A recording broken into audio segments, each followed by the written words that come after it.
Hi there. Thank you very much for playing The Beginner's Guide. My name is Davey Reedon. I wrote The Stanley Parable, and while that game tells a pretty absurd story, today I'm going to tell you about a series of events that happened between 2008 and 2011. We're going to look at the games made by a friend of mine named Coda. Now, these games mean a lot to me. I met Coda in early 2009 at a time when I was really struggling with some personal stuff, and his work pointed me in a very powerful direction. I found it to be a good reference point for the kinds of creative works that I wanted to make. So just to start you off, this is, I think, the first game he ever made. It's a level for Counter-Strike. You can walk around here, by the way. And mostly it's just Coda learning the basics of building a 3D environment. But what I like is that even though he starts from the simple aesthetic of a desert town, he then scatters these colorful abstract blobs and impossible floating crates around the level. And of course, it destroys the illusion that this actually is a desert town, and instead this level becomes a kind of calling card from its creator. It's like a reminder that this video game was constructed by a real person. And it kind of makes you wonder, what was going through his head as he was building this? This is what I like about all of Coda's games. I mean, not that they're all fascinating as games, but that they are all going to give us access to their creator. I want us to see past the games themselves. I want to get to know who this human being really is. And that's exactly what we're going to do here. So, it's 2008, Coda starts making these games, and he never releases any of them. He doesn't put them onto the internet, he just makes them and then immediately abandons them, and they sit on his computer forever. And I think he really understood this image of himself as a recluse. At one point, he jokingly renamed his computer's recycling bin to Important Games Folder. So, this was just how he worked. He tended to crank them out one after the other without even really pausing to try to understand what he had just made, until suddenly one day, he just stopped. In 2011, that was it. He made his last game, and then he hasn't made another one since. And that's why I've taken this opportunity to gather all of his work together, is because I find his games powerful and interesting, and I'd like this collection to reach him, to maybe encourage him to start creating again. And if the people like you who play this also happen to find his work interesting, then I'm sure it'll just send that much stronger of a message of encouragement to Coda. So thanks for joining me on this. If you have a particular interpretation that I haven't mentioned here, or if you just need to get in touch, you can email me at daveywreden@gmail.com. Okay, that's about it for introduction. Let's take a look at Coda's first proper game. As each game is loading, I'll show you the date that it was completed. This first one was made in November 2008.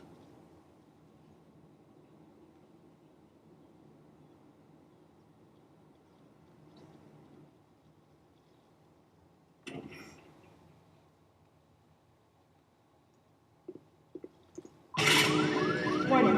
Whisper machine active. Shift destruction imminent. This game is called Escape from Whisper, and it's one of the more generic games you'll see from Coda.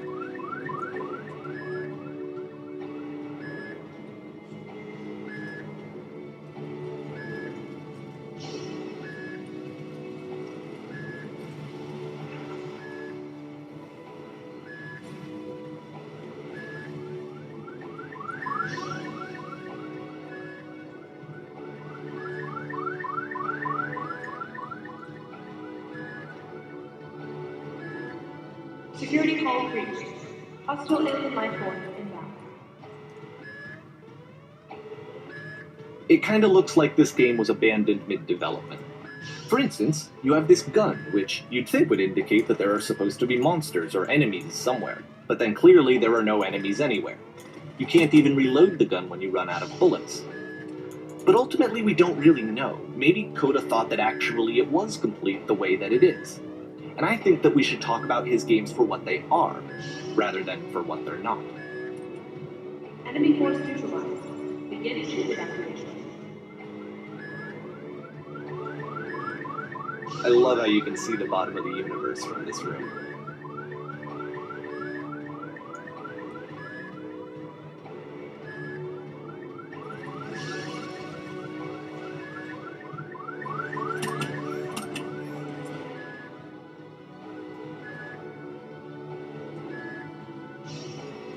Apparently, this space station has a labyrinth on it. Sure, I don't know. There's really no reason for it that I've ever been able to discern, so in the interest of time, I'm just gonna skip you on past it.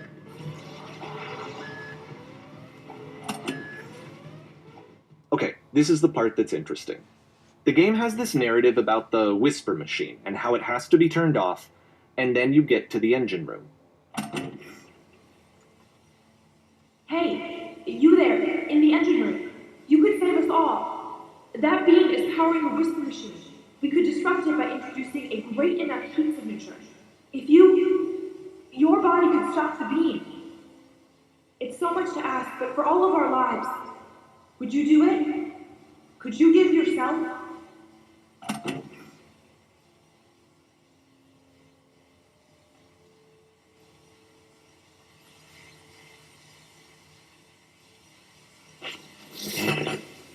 Let me pause here for a second. What you just experienced, stepping into the beam and then dying, is probably what Coda had initially intended when he was developing this level. But when he first compiles and plays it, something goes wrong. There's a bug somewhere. And this is what happens instead.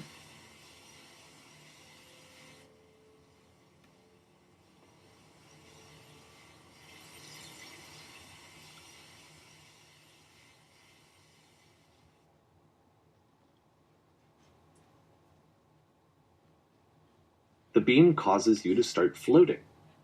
And this is an important moment for him. Because yes, this is technically a glitch, but Coda identifies something human about it, like how small it makes you feel in the face of this larger chaotic system.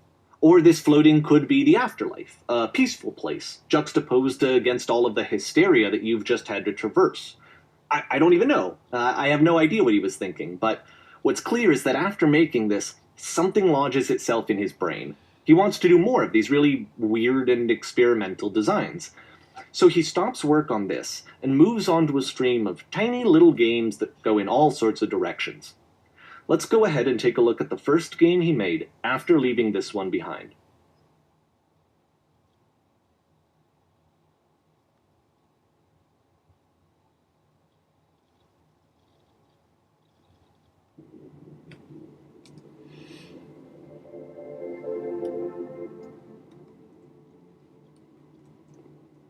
Yep, in this game you can only walk backwards.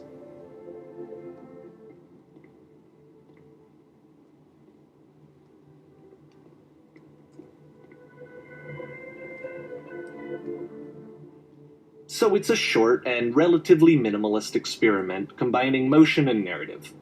It is less advanced than the previous game, but actually it seems to be more focused, more complete. Code is trying to give it a unique voice rather than simply basing it on a pre-existing trope.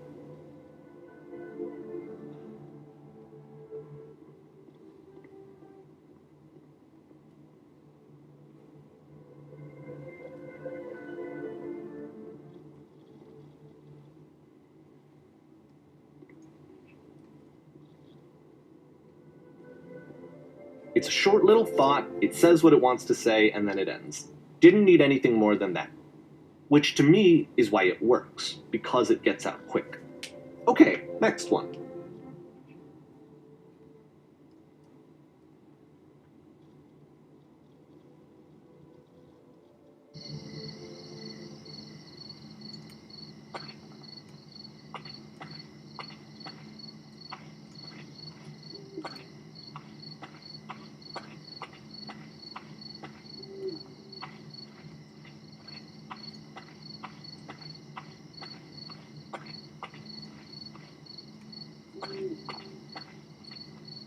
And that's it. Okay, the meaning of this game won't be clear just yet. Please be patient with me for a few more games, and I promise you'll see what makes it interesting.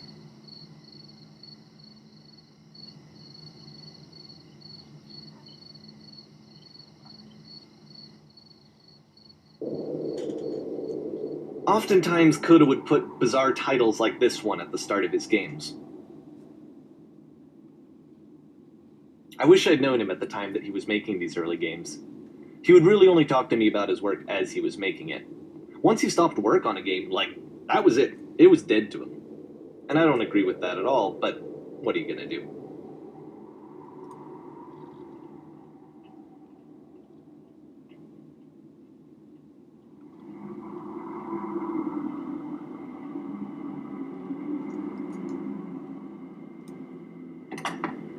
Once you've been slowed to an absolute crawl, the door at the top of the stairs opens. So why, if Coda's not showing these games to anyone, why bother opening the door at all? Well, to show you, I'm modifying the game here so that when you press enter, it'll bring you back up to full speed so you can enter the door for yourself.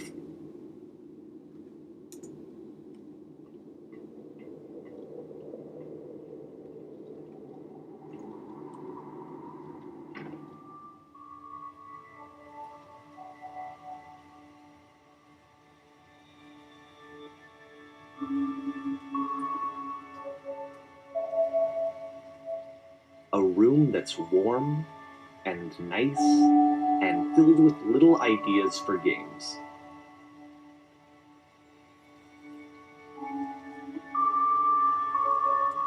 Coda would often tell me that he didn't mind if people thought of him as cold or distant.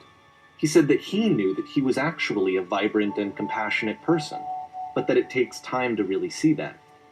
It can be a very slow climb to get there.